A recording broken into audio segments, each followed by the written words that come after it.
Good morning students. आज हम लोग भूगोल के जियोमॉर्फोलॉजी के विषय सागर तरंग से निर्मित स्थलाकृति का वर्णन करेंगे। ये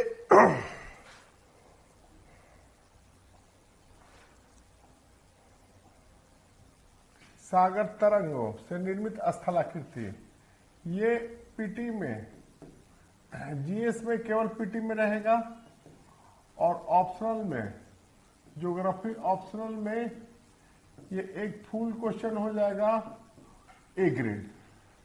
ए ग्रेड का मतलब आने का संभावना है, सुपर ए ग्रेड का मतलब उससे भी ज्यादा महत्वपूर्ण, बी ग्रेड मतलब ए ग्रेड से थोड़ा सा कम आने का संभावना है और सी ग्रेड और कम आने का संभावना। ये आपका जो क्वेश्चन है ए ग्रेड और सिंपल एरिया है। तो अगर ज्योग्राफी ऑप्शनल रखते हैं तो एक फुल क्वेश्चन भी मेरा पूरा हो रहा है। सेमी साइंस विषय है, कहीं कोई आपको विचारधाराओं का टकराव या इस तरह का कोई समस्या नहीं, फैक्ट बेस्ड क्वेश्चन है। सागरीय तरंगों जैसे सामान्य सागर तरंग या कभी कभी साइक्लोनिक हो जाता है तूफान, भूकंपीय तरंगों से उत्पन्न, सागरीय सुनामी तरंगों से तटीय भागों या तटीय प्रदेशों में विकसित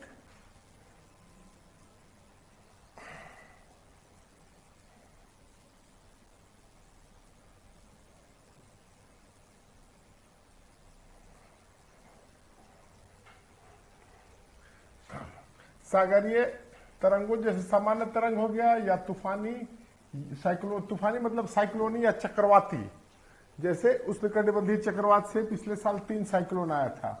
भूकंपीय तरंगों से उत्पन्न सागरीय सुनामी तरंगों से तटीय भागों यानी कोस्टल बेल्ट, तटीय प्रदेश में विकसित विशिष्ट स्थलाकृति है।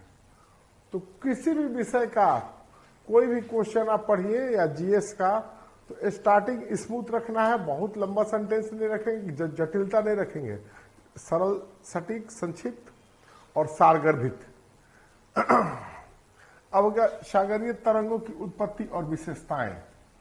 सागरीय जल सतह पर वायु घर्षण से यानी एयर फ्रिक्शन से, विंड फ्रिक्शन से सागरीय तरंग या लहर का निर्माण होता है। तरंग के उच्च भाग को शीर्ष या क्रेस्ट तथा निम्न भाग को गर्त या द्रोणी या ट्रफ कहते हैं। तो ये क्या हो गया आपका 2 लाइन 3 लाइन 4 लाइन में एक सरल संक्षिप्त परिभाषा हो गया। तो यूपीएससी विशेषकर यूपीएससी में बहुत विशाल सिलेबस है, तो बहुत सारा क्वेश्चन, पहले तो 2 ऑप्शनल था, अब एक ऑप्शन हो गया, फिर भी काफी क्वेश्चन हो जाता है, ऐसे वगैरह ले देंगे, लंबा लंबा एरिया हो जाता है। तो ऐसा स्थिति में क्या है कि बहुत लंबा के चक्कर में नहीं पड़ेंगे हम।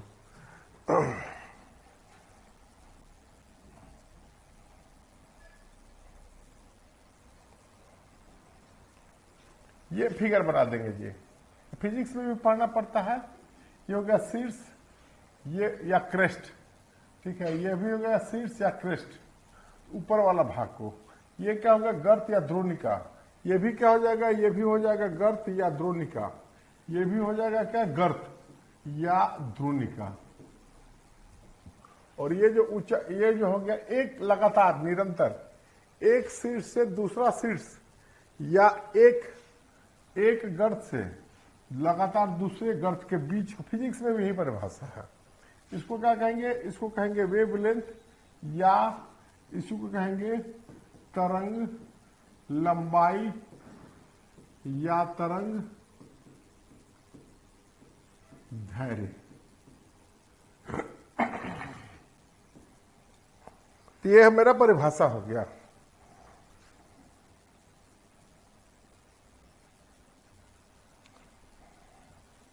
अब हो गया सागरीय तरंगों के कार्य। पहला हो गया अपरदन, दूसरा हो गया परिवहन, तीसरा हो गया निक्षेप। अपरदन का मतलब क्या हो गया, कटाव। परिवहन यानी ट्रांसपोर्टेशन, और जब परिवहन करेगा कटाव का तो कहीं ना कहीं पटकेगा, जिसको कहेंगे डिपोजिशन या निक्षेप। इसमें अपरदन में क्या हुआ, अपघर्षण। अपघर्षण का मतलब पहले बता चुके हैं, अपने मार्ग से घर्षण। शनि घर्षण मतलब क्या हुआ, संग में घर्षण, यानी दो पत्थर जा रहा है, टुकड़ा जा रहा है, चट्टान आपस में जब घर्षण करेगा तो उसको क्या कहेंगे, शनि घर्षण। ये सब में रहेगा। ये दोनों जो है हिमानी में भी था, नदी में भी था, और सागरीय तरंग में जहां पड़ेंगे तो दोनों एक साथ रहेगा।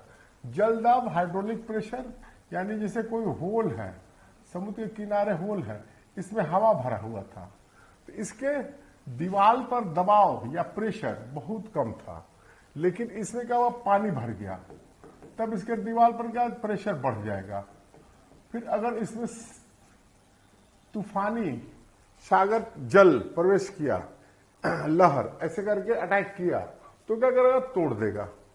तो हाइड्रोलिक प्रेशर, वह विभिन्न प्रकार के रासायनिक अपरदन, तो रासायनिक अपरदन मतलब क्या, रासायनिक प्रतिक्रिया होगा। ये सब भौतिक अपरदन का प्रकार हो गया, और ये क्या होगा, रासायनिक। जलदाब, हाइड्रोलिक प्रेशर, सागर तट पर सामान्यतः 4 टन प्रति घन मीटर होता है। यानी ऐसे समुद्र के तट के किनारे अगर कोई पत्थर है जिसका जो है 4 टन प्रति घन से कम है, तब क्या उसको उलट देगा, लेकिन 4 से अधिक रहेगा तो पत्थर टिका रहेगा। परंतु तूफानी काल में यानी साइक्लोनिक पीरियड में यही दबाव जो बढ़कर जलदाब जो है 36 टन प्रति घन मीटर तक हो जाता है। परिवहन में तटीय आद्य प्रवाह, बैकवाश और वेलांचली, ठीक है, प्रवाह यानी लॉन्ग शोर ड्रिफ्ट प्रमुख है। तो ये इंपॉर्टेंट है जी, ये दोनों जो है इंपॉर्टेंट है। आद्य प्रवाह और वेलांचली, ये दोनों क्या हुआ देखते हैं आगे।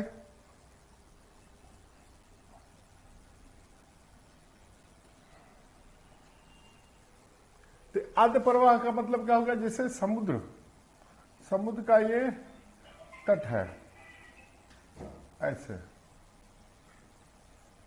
इसमें क्या सागर का तरंग ऐसे आया तो क्या हुआ, ये रेत से बना हुआ, ये रेत है, पूरा रेत है। अब इसमें क्या, तो यहां पर आप बैठे हुए थे, समुद्र का पानी ऐसे चला गया। अब इसमें क्या होगा ना कि बहुत सारा पानी बालू में, रेत में अंडरग्राउंड होकर फिर समुद्र में मिल जाएगा। तो ये जो है यहां से जो आया पानी ऐसे, यहां से जो पानी आया ऐसे, और फिर ऐसे बालू के अंदर चला, कुछ लौट जाएगा ऐसे, कुछ जो है 50% मान लेते हैं कि बालू के ऊपर से लौट गया, और 50% अंडरग्राउंड हुआ, लेकिन ये फिर समुद्र में मिल गया। तो इसी को क्या कहेंगे, इसी को कहेंगे आद्य प्रवाह, आद्य प्रवाह या बैकवाश।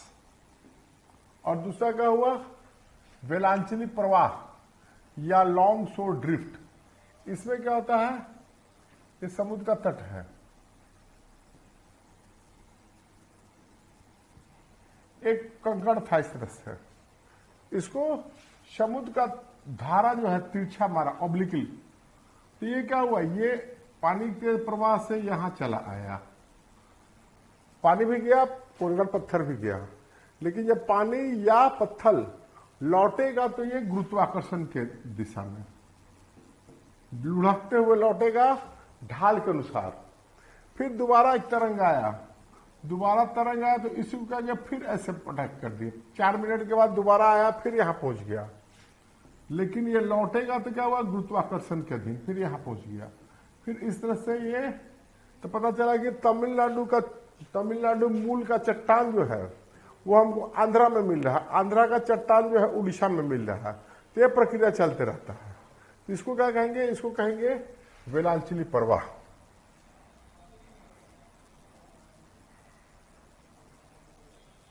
फिर हो गया निक्षेप में वेलांचली प्रवाह व स्वतंत्र रचनात्मक तरंगों के कार्य महत्वपूर्ण है।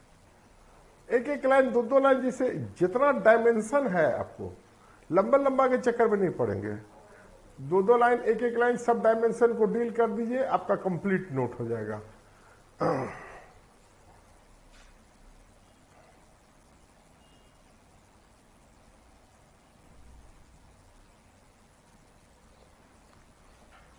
अब हो गया सागरीय तरंगों के अपरदन से निर्मित स्थलाकृति।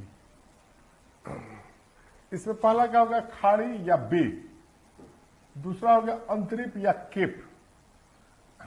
तो ये दोनों जो है पीटी में जरूरत पड़ेगा। तटीय मुलायम चट्टानों के अपरदन से विकसित अर्धचंद्राकार सागरीय भाग है, भाग को खाड़ी कहते हैं, तथा सागर की ओर निकला नुकीला शीर्ष स्थल या हेडलैंड को अंतरिप या केप कहते हैं। अब देखिए इसमें हुआ क्या, इसमें जो है बना कैसे, ये क्या हो गया, ये सागरीय तट है, यहां पर क्या है, ये हार्ड रॉक है, ये कठोर चट्टान है, और इधर क्या है, इधर है मुलायम चट्टान, इधर जो है ये हो गया क्या, हार्ड रॉक, ये भी क्या हो गया, ये हो गया हार्ड रॉक, और ये क्या हो गया, सॉफ्ट रॉक, मुलायम चट्टान।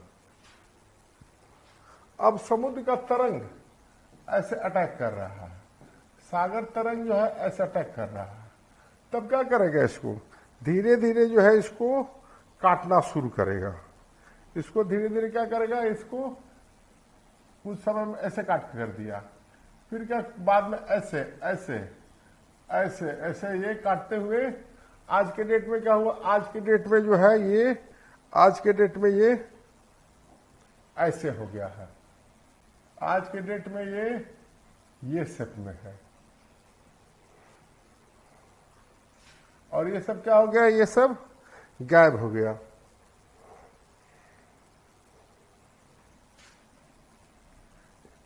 लेकिन ये भी जो चट्टान है, ये भी चट्टान है, वो क्या हो गया, कठोर चट्टान भी ऐसे हो गया आज की डेट में, कठोर चट्टान जो है वो भी ऐसे हो गया।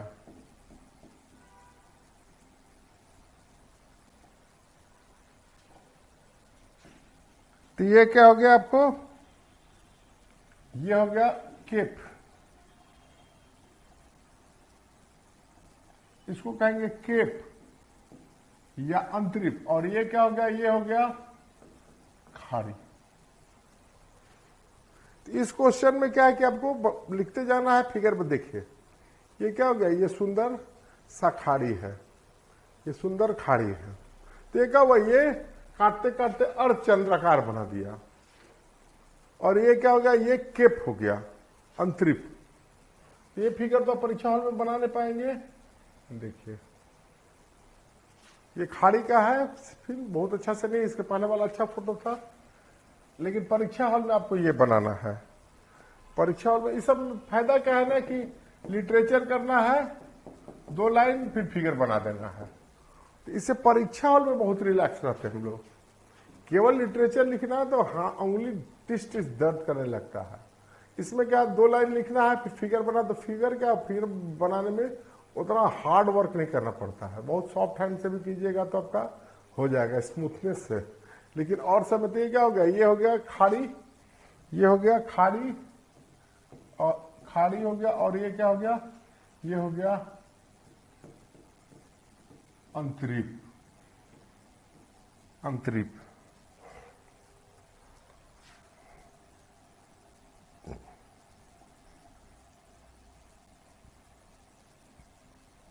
अब दूसरा हो गया, दूसरा हो गया सागरोन्मुखी कगार क्रम, सीवार्ड हेडलैंड। एक हो गया लैंड विथ हेड, जो समुद्र की ओर है, सागरोन्मुख, सागर के मुख पर, कगार मतलब क्या हो गया, कगार आरी की तरह से हो गया, क्रमिक यानी ऑर्डरली, कठोर और मुलायम शैलों वाले चट्टान पर, मुलायम चट्टानों के अपरदन के बाद शेष तटीय लंबवत कठोर शैलों के कटक, कटक मतलब क्या होगा, कटक का मतलब हो गया रीज, ये बार बार भूगोल में आएगा चाहिए। और रीज का मतलब क्या हुआ, खेत में जैसे हम लोग आरी देखते हैं, तो आरी का विशेषता क्या होता है, बहुत लंबा रहेगा लेकिन बहुत कम चौड़ा रहेगा और ढाल तीव्र रहेगा। तो प्रकृति अपने से भी बहुत सारे तरह का कटक बनाते रहता है। तो ये हो गया कटक। अब इसके फिगर नहीं बनाएंगे जी। तो अब हो गया क्या, भृगु। तो एक सेट है, ये जो है ये एक सेट हो गया, ये एक फ्रेम में जाएगा। भृगु या क्लिफ, लंबवत तटीय मुलायम चट्टानों के आधार पर, जैसे ये क्या हो गया, ये समुद्र का तट हो गया, और ये हो गया क्या, निकला हुआ चट्टान है। ये रफ दिमाग में रखिए, आगे फिगर आ रहा तो समझ में आएगा बढ़िया से। यानी इससे 90 डिग्री या ऑब्लिकली बाहर निकला हुआ है। लंबवत तटीय तट के लंबवत मुलायम चट्टानों के आधार पर फेनिल तरंग, तो फेनिल तरंग लिख देना जी। तो फेनिल मतलब क्या, पानी। तो पानी भी वहां सॉल्टी है, और जिसमें एयर बबुल रहे, वायु का बुलबुला रहेगा, तो वो क्या हुआ, फेनिल। फेन, पानी का जो बोलते हैं ना, साबुन या सर्फ डालते हैं तो फेन बन जाता है, वही फेनिल। तरंगों के अपरदन से निर्मित दंताकार, यानी दांत के आकार का ये है, आकृति है। ये फिगर देखिए पहले,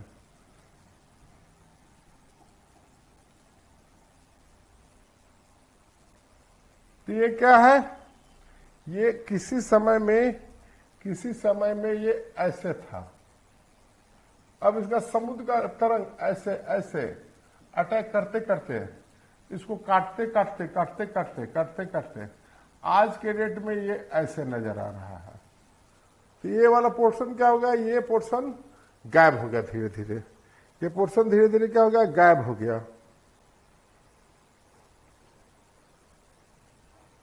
तो ये क्या होगा, यही हो गया क्या, भृगु या क्लिफ। तो ये तो मतलब पढ़ लिए। अब इसके बाद दूसरा नंबर,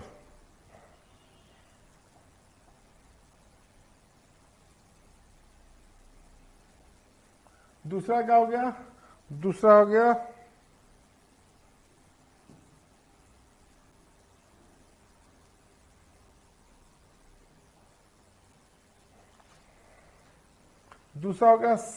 तरंग अपरदन से निर्मित चबूतरा, सी वेव कट प्लेटफॉर्म।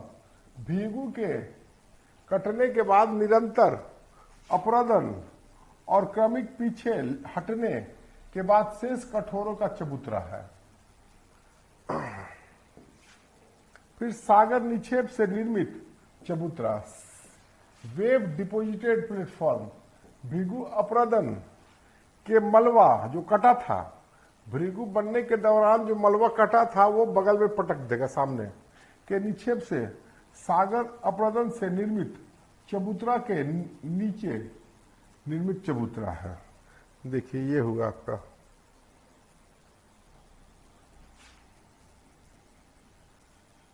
ये क्या हो गया, ये जो है किसी जमाने में ऐसे था, अब ये कटते कटते आज के डेट में ऐसे हो गया। और ये जो प्लेटफॉर्म बना, ये ऐसे करते इतना प्लेटफॉर्म है। तो ये क्या हुआ, सागर तरंग निर्मित प्लेटफॉर्म। ये हो गया भृगु, ये हो गया भृगु, ये हो गया सागर तरंग निर्मित प्लेटफॉर्म। और ये क्या हुआ, सागर तरंग निक्षेप से निर्मित चबूतरा। चबूतरा कहेगा, सागर तरंग से निर्मित चबूतरा। और ये क्या हुआ, सागर तरंग निक्षेप से निर्मित चबूतरा। तो ये इतना जो कटा, तो ये मलबा क्या हुआ, ये मलबा जो है आके इधर जमा हो गया। ये जो मलबा है यहाँ का, ये सारा आके यहाँ जमा हो गया। तो ये क्या हुआ, वेव डिपोजिटेड प्लेटफॉर्म हो जाएगा। और हाई टाइड का मतलब क्या होगा, समुद्र का तरंग यहाँ तक पहुंच जाता है।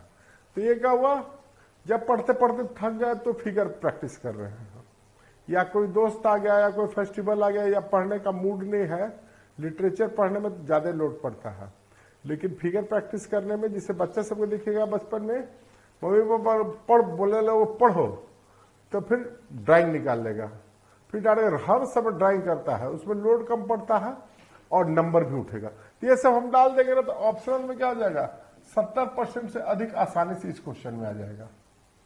अगर हमको नंबर डालने का फिगर प्रैक्टिस कर लेंगे तो 70% से अधिक नंबर आसानी से उठा सकते हैं। बहुत सारा चीज उस फिगर से एक्सप्लेन हो जाता है।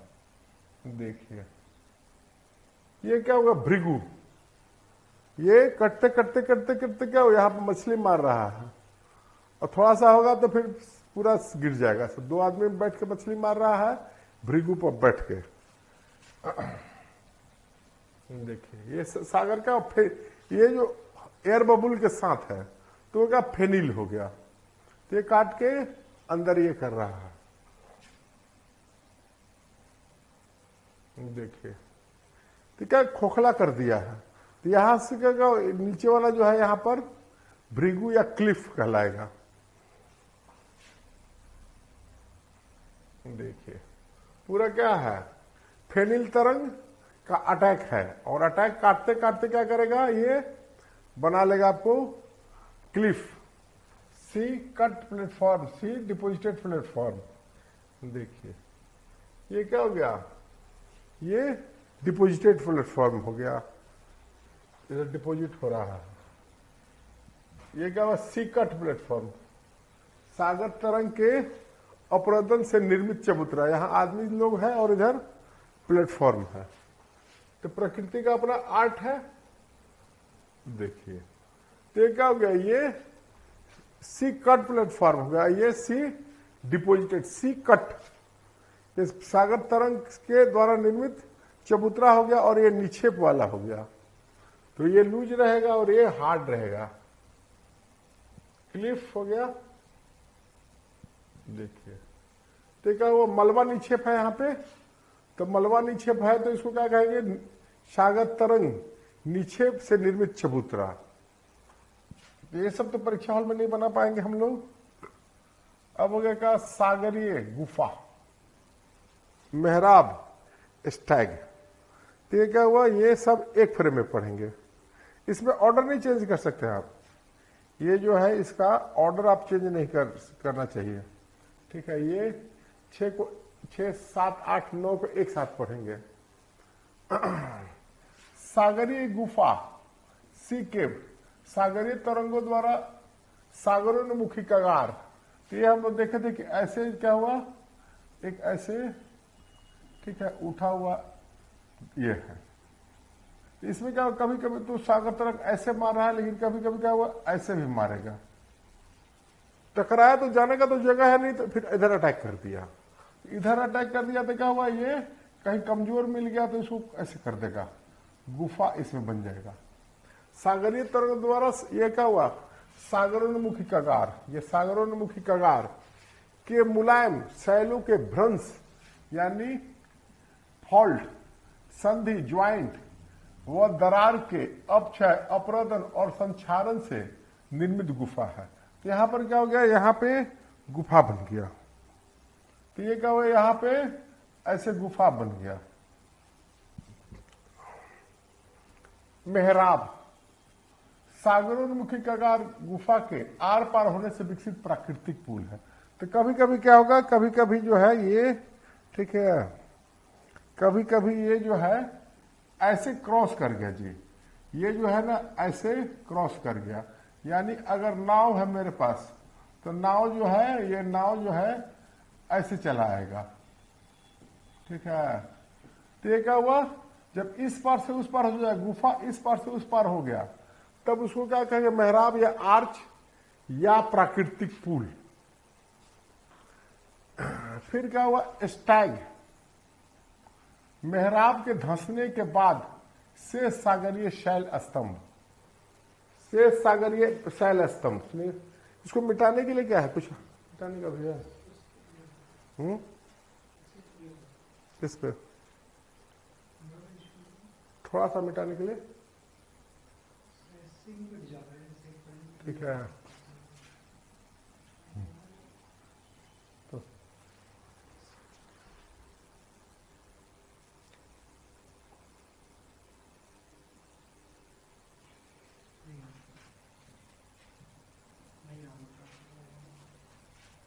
चलिए, तो ये टूट गया जी, ये जो है हजारों साल लाखों साल में टूट गया ये, और ये ऐसे हो गया, ये बच गया ऐसे।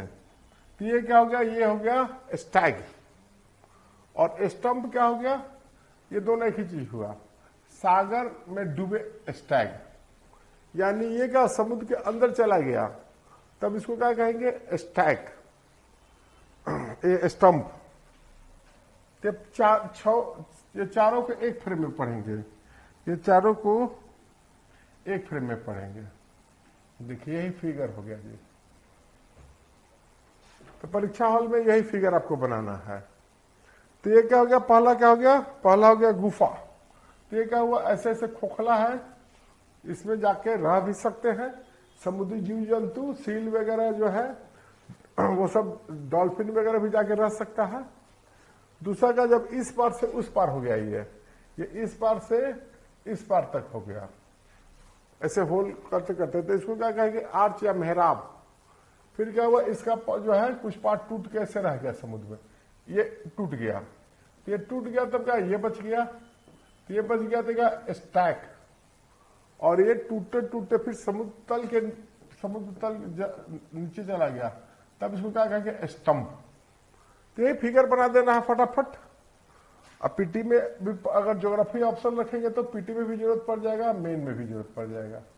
देखिए क्या हो गया, सागरीय गुफा, अंदर से बाहर का सीन देख रहे हैं हम लोग, गुफा से समुद्र के बाहर का समुद्र देख रहे हैं। देखिए जब इस पार से उस पार हो गया, तो इसका क्या नाम क्या हो गया, गुफा। अगर थोड़ा सा मेहराब, अगर ये केवल ऐसे रह जाता तो इसको क्या कहते हैं, इसको कहते हैं गुफा।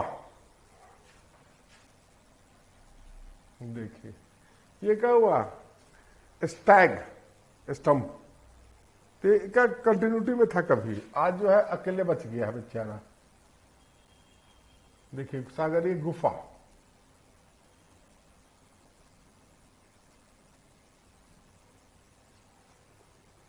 गुफा है, गुफा है दो ठो। जैसे प्रकृति का अपना आर्ट है, चलता रहता है। देखिए सागरीय गुफा,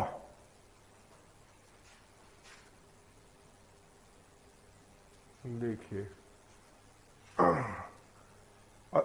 अद्भुत है,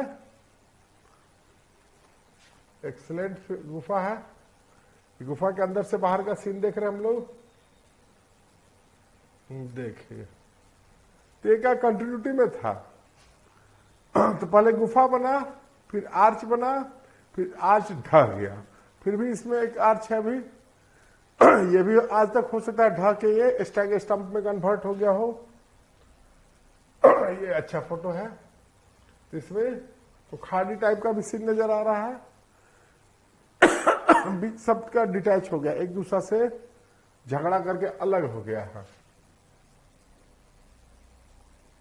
आर्च, एक आर्च, दो आर्च, फिर ये टूट के अलग हो जाएगा, स्टैग स्टंप हो जाएगा। जैसे देखिए पानी आ रहा है इससे,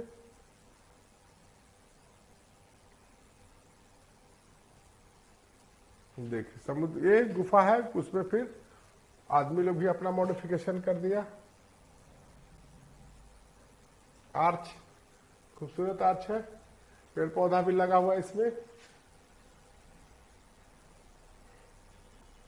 देखिए तो ये लेयर ऐसे से नजर आ रहा है, लेकिन समुद्र में ऐसे से डिपॉजिट हुआ, फिर कंप्रेशन हुआ, तो ये डायरेक्शन इसका चेंज हो गया है।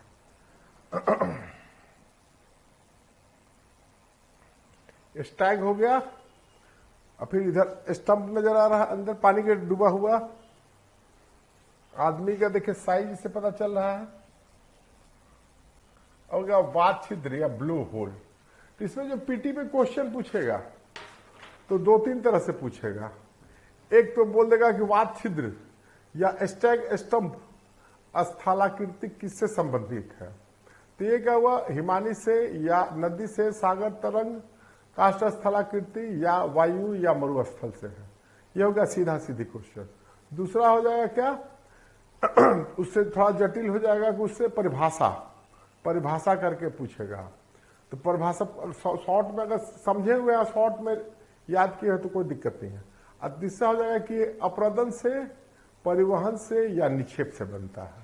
और कुछ एक में क्या हो जाएगा एग्जाम्पल, जैसे डेल्टा में है, जो डेल्टा सब किस देश में है, वात छिद्र या क्या हो गया ये वात छिद्र या ब्लो होल, तटीय शैल के आधार पर स्थित गुफा का ऊर्ध्वाधर भ्रंश से जुड़ाव होने के कारण जब वायु सागरीय छिद्र में वायु निकलता है तो इसे वात छिद्र कहते हैं।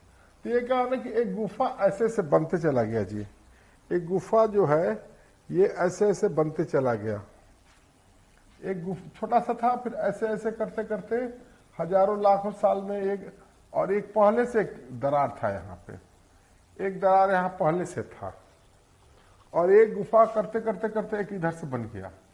अब इधर से समुद्र का जो है, समुद्र का तरंग जब इसमें घुसता है ना तो यहाँ से हवा फेंकने लगता है। अगर यहाँ खटिया लगा के हम सोएंगे तब क्या होगा, यहाँ पे हवा मारेगा। तो इसको क्या कहेंगे ब्लो होल, या वात मतलब क्या वायु, वायु छिद्र, यानी जहां से वायु निकलता है। तो सबको डायमेंशन को दो दो लाइन कर देना है आपको। देखिए ब्लो होल, तो इसमें तो थोड़ा सा पानी भी आ जा रहा है, ये तो हवा के साथ साथ पानी का भी कुछ बाहर निकल जा रहा है।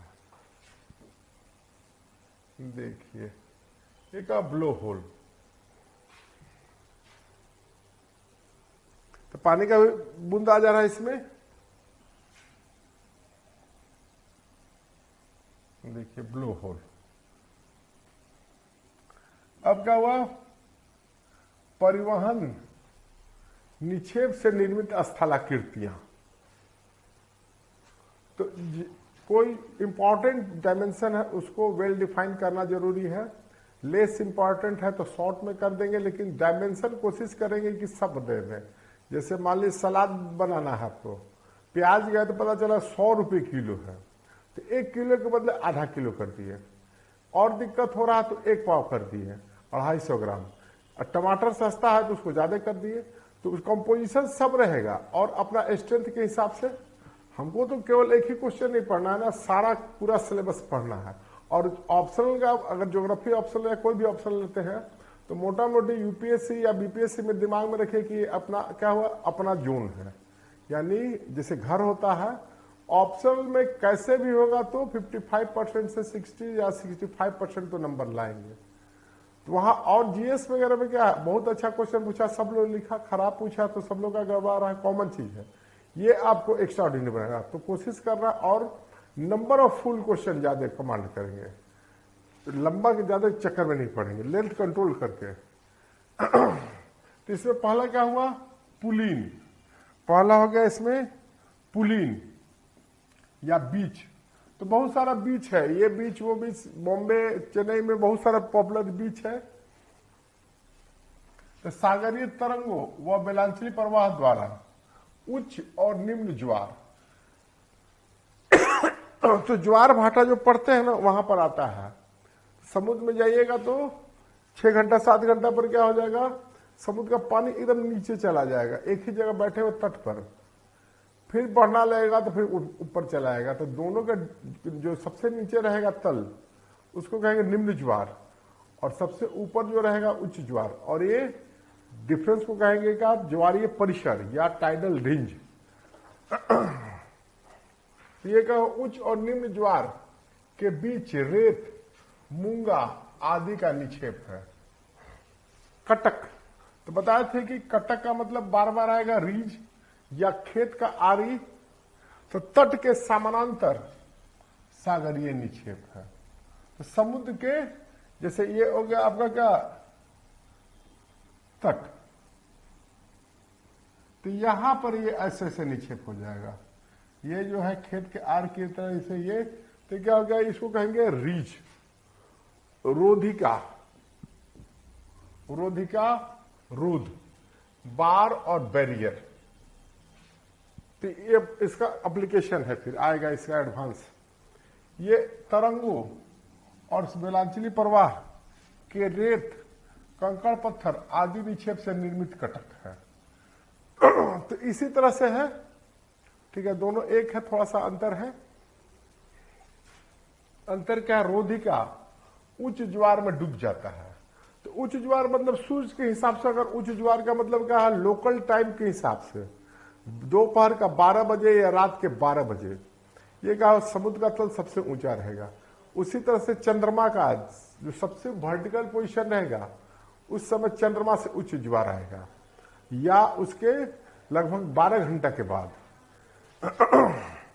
तेगा रोधिका उच्च ज्वार में डूबता नहीं है, जबकि रोध डूब जाता है, जबकि रोध नहीं डूबता है। ये अंतर हो गया।